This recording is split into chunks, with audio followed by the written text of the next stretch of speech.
Hi, I'm James Schilling-Law, and I'm here today with Ivan Eskildsen, who's the tourism minister for Panama. And unfortunately, I have not been to Panama, but we're already talking about that, so hopefully I'll get down there. But they're here. We're actually at the Travel Leaders Network Conference, and Ivan is here to talk to the travel advisors and develop relationships with them. And there's a whole new thing going on down in Panama about how they're developing their tourism, and we're going to talk to him all about that and a whole lot more on Insider Travel Report.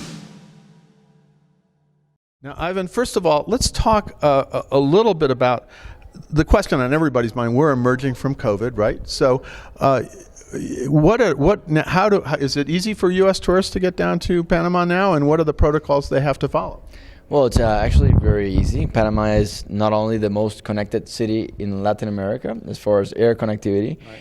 We're connected to 78 cities in the world, but also right now the protocols are relatively simple. You do have to provide proof of vaccination, okay. And if not, then you have to do a COVID test. So if you show the proof of your vaccination, you're free to get in. You don't have to do a COVID test too if you have proof of vaccination. Exactly. Okay. Yeah. So the COVID test is just for people that do not have the proof of vaccination. Okay. So the other thing, do you have to fill out a whole health form? There is a health form. That's the one that drives me crazy. Hopefully it's simple. I can't tell you how many health forms I've filled out in the last year traveling, and that's always the rub. I'm the guy sitting at the airport, like trying to figure out what didn't I fill in right on the online form. I'm sure it's online, right? Yes, it's online. Absolutely. Okay, so that is the protocol, and of course now we're meeting just a few days after the U.S. decided you don't have to take a COVID test to get back in the U.S. So I'm sure everybody's happy about that. Right? Absolutely, it makes things a lot simpler for U.S. travelers to travel outside the country too. Absolutely, and so it really is going to. I think it's going to generate a lot of travel. Now, let's talk a little bit about. You sort of have a new model for tourism in Panama because it's really focused on a topic which is really on everybody's mind: sustainability. As we emerge from COVID, and I know a lot of people want to emerge with a new tourism model focused on sustainability. Can you talk a little bit about that model and what is the program? So basically right now in Panama, it's been more positioned as a business hub. So for the first time, our president and our cabinet approved a sustainable tourism master plan. Was approved last year. And we are now implementing this model, which basically at its core, it's about positioning the country as a world-class sustainable tourism destination. So it implies mainly an alliance with the conservation sector, with the scientific sector, and highlighting the biodiversity, the extraordinary biodiversity of our country, but connected to our ethno-diversity, the variety of cultures we have, 7 indigenous peoples, Afro-Panamanians, Spanish heritage. So that combination between culture and nature and with the communities that are, let's say, portray this culture at the center, and at the center of development, and so they can be the primary beneficiaries, which is something that we are noticing that more and more travelers care nowadays about having a positive impact on communities and helping them preserve their natural and cultural heritage. No, and you're absolutely right. I think people want that. They want other things as well, but this is a major focus now. And you said you are focused on the indigenous cultures, and you mentioned some of them. So what exactly would a traveler go and experience with these indigenous cultures? Definitely. For example, and we have 7 indigenous peoples in Panama. They actually manage 23% of the territory of Panama. They are semi-autonomous. And for example, very close to Panama City, you could visit indigenous peoples right at the Panama Canal watershed. So you can go from experiencing a boat ride right next to the huge ships in the Panama Canal, go see wildlife, monkeys and others in the Panama Canal watershed, and head into one of the indigenous communities and get to learn from their way of life. And one of these communities in the Panama Canal watershed, for example, had like a current chief that his grandfather trained the astronauts that went to the moon. I saw that. Yeah, and what did they do exactly? How did they train it? Well, actually, they were trained in jungle survival, just in case the rocket landed in the jungle, but also to train psychologically under extreme conditions. Which could be in the moon too, right? Could be in the moon too, absolutely. So this chief is there in the communities. He leads these communities, and now these communities are proudly sharing their heritage, and we're working with them to co-create newer experiences, so that they don't only share their dances and their crafts to visitors, but also share their old traditions, their wisdom. Let's say some of those traditions that they've passed on from generation to generation for hundreds of years. Yeah, so I don't know. I don't think I want to go down just for survival training, but that's exactly. That's I would. Maybe it's a good thing. Maybe I would like to know how to get through the jungle, but knowing all the things that you have to do to survive in the jungle and to live well is actually a good thing. Absolutely. So actually, we just mentioned this story because it's so unique. No, it is. I read the article. Exactly. It's very unique, and also the fact that there was this collaboration between science and the ancestral wisdom of the indigenous back then, when NASA was preparing their astronauts.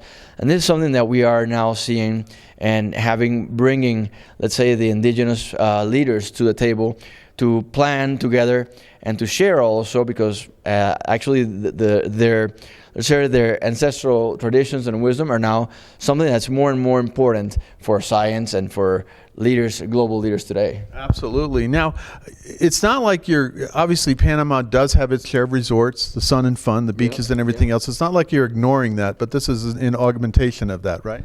Yes. Actually, we're implementing, as part of the model, one of the segments we're focusing on is something we're calling Sun and Beach Plus. So what this means that travelers today, we believe that, and we've seen through our research, that they're now looking for a bit more than just laying in the sun for 7 days. So the idea is that you can have spectacular beaches, both in the Pacific and the Caribbean, but you have so many nature and culture-based activities around. I'll just mention a few activities in this area, and that's an hour from Panama City, called Riviera Pacifica.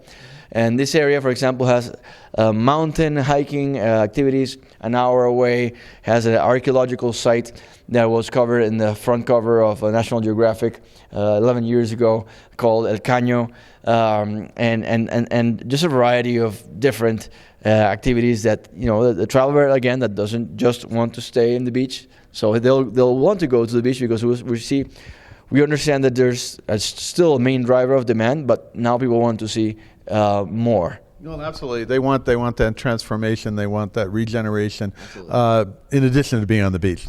Exactly. And so this idea of transformative experiences, this idea of participating in activities in nature with communities that are working to preserve nature, and also supporting the fact that in these cases of local communities that have been having to migrate in the past or the recent past because of lack of economic opportunities. Now, tourism for them is a tool or a medium or a way to preserve their way of life. So, tourists, when they participate of that with a meaningful experience, they have what we're calling these transformative experiences, where it gives them just a bit more than the traditional experience. And maybe they'll come back and want to enjoy that again. Now, what exactly what should travelers experience today in Panama? Obviously, these interactions with indigenous communities, the things you're talking about, that as well as sun and fun. But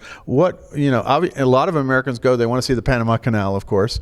But in your estimation, if you were going to put together a trip in Panama for first-time visitors, what would you include? So in Panama, because there's such a diversity of experiences, it depends on how much time you have. So you always most travelers enter through Panama City. So just in Panama City, you have the old quarter, which is the Casco Antiguo, similar to like the French Quarter. Okay. And so that gives you like food, nightlife, so some of the city vibe, let's say. And then you can see the Panama Canal, of course. Most people want to visit the Panama Canal when they're in Panama. And then you can have the contrast of having activities in nature just surrounding the city, or you can take an hour plane ride to Bocas del Toro, for example, which is our most up-and-coming destination in the Caribbean. So you have there sun and beach, you have diving, you have also different Afro-Antillean cultures, indigenous cultures there. You have nature-based observation such as turtle nesting. So yeah, it has a lot of activities and the beautiful turquoise waters of the Caribbean. No, so you got it all, and you can really have a complete vacation in Panama. Now, let me turn to something else. Obviously, during COVID and in the last few years, how have you improved your tourism infrastructure? I know I get lots of releases about new resorts, but in terms of new hotels, new resorts, new transportation around Panama, what have you done? Well, a lot is going on. Actually, on the public side, public spending or investment, we are investing over $700 million in infrastructure in 8 priority destinations, according to our master plan. And there's around $1 billion in new different types of resorts and lodges around the country, because we have been also driving tourism investment incentives law to help attract more investments. So within the next few years, we're seeing a tourism sector that's first of all innovating, attracting very quality and interesting brands and experienced operators, but also connecting to this regenerative and transformative strategy, placing the opportunity for visitors or allowing visitors to get closer to these natural habitats and the places where these authentic cultures. Some resorts and boutique places that are closer to those experiences, right? Exactly. That's the main focus. How can we get the traveler close enough to these experiences so they can have the comfort, and so it doesn't have to be too long of a ride for them to yeah. Now, you're here obviously at Travel Leaders Network. You're interacting with the travel advisors here. There's about 1,500 here. How is Panama promoting travel to Panama to our travel advisor community? Well, we just closed a partnership with Travel Leaders Group. We just announced it together in the fireside chat with the CEO of Travel Leaders Group and Travel Leaders Network. So we're very excited to connect with the network of travel leaders, and we're also working we have a campaign going. We're working with tour operators, so we're trying to promote in as many of the touch points of potential travelers to really work on positioning Panama as an up-and-coming destination. Well, and also a place that you can actually book a lot of vacations that are commissionable to travel agents as well, travel advisors. Now, where can travel advisors go to get more information about Panama? You can go to our website, visit panama.com, and you can get a lot of information there. I want to thank you for taking the time to talk about Panama. Now you've said this, I got to go down there, check it out and see it. It's a place that I've always wanted to go to. Because I think of the Panama Canal, but I've also seen all the resort development, and now I'm hearing about this indigenous and cultural and sustainable tourism that you're also focused on, and that's even more interesting. But again, thank you so much for taking the time to speak with me. All right, thank you. Looking forward to sharing more with your subscribers and your audience. And hopefully one day we'll do the next interview in Panama. Absolutely. I'm James Schillinglaw, and this is Insider Travel Report.